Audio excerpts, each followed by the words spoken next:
Moving on, Israel's tourism industry among the many taking a huge hit during the pandemic.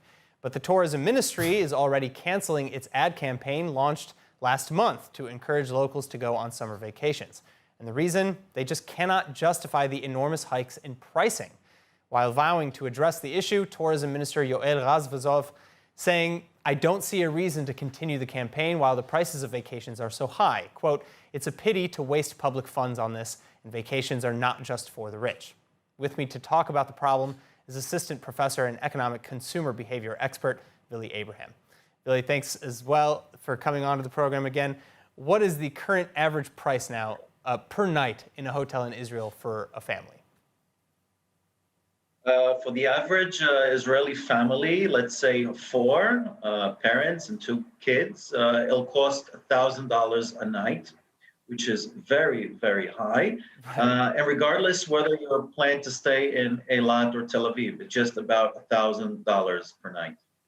Are these price hikes justified in any way? What are the factors that are contributing to these costs?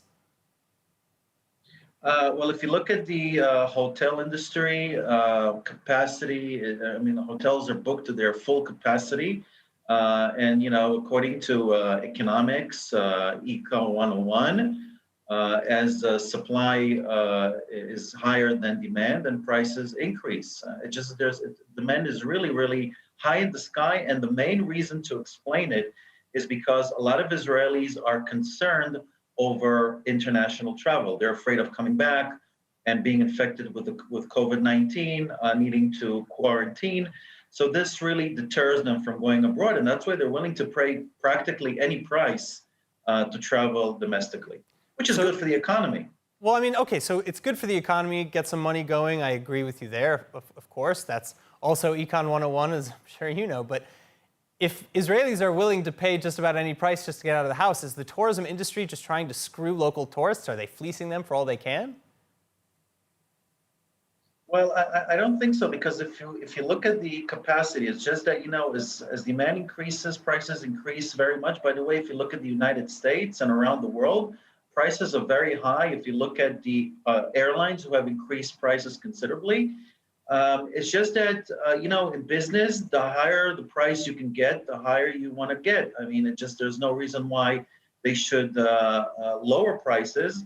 However, I know that the Ministry of Tourism is trying to decrease prices somehow, but it's a problem because if you look at bookings, you cannot book a room in a hotel until around September, October.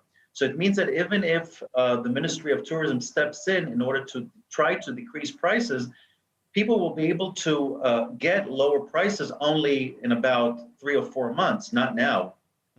Hotels are completely booked. People are not even thinking about canceling. Okay, so again, we mentioned a little bit of the trends that you're expecting. How long will these price hikes remain? Will they go down, or are they here to stay as part and parcel to the effects of COVID on the economy, like raising VAT and other taxes to pay for all the pandemic time grants?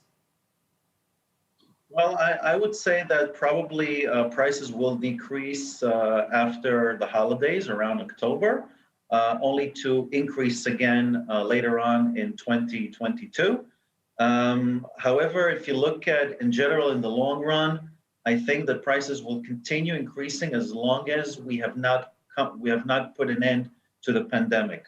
As long as consumers are concerned of international travel, there will be high demand for Israeli hotels, and prices will continue to increase, although they might decrease somewhat. They'll go up and down, but overall higher than last year, definitely. All right, now there's a ministry initiative to compile a list of hotels that are willing to provide discounts starting at about 15% off.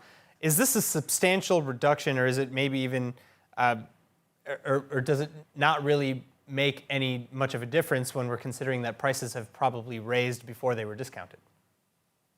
So, assuming, first of all, from reports in the media, I know that hotels both in Eilat and Tel Aviv are not willing to do it because they're already booked, and they are not willing to decrease prices on rooms that they have already sold. But regarding the difference, well, so let's say that the average room is $1,000, it'll be $850. Does it make much of a difference? I still think it's way, way too high. If you take into consideration the prices of hotel rooms in the States and in Europe, we're way, way more expensive. So, will any ministry attempts to make the pricing more affordable bear fruit? And what are the plans?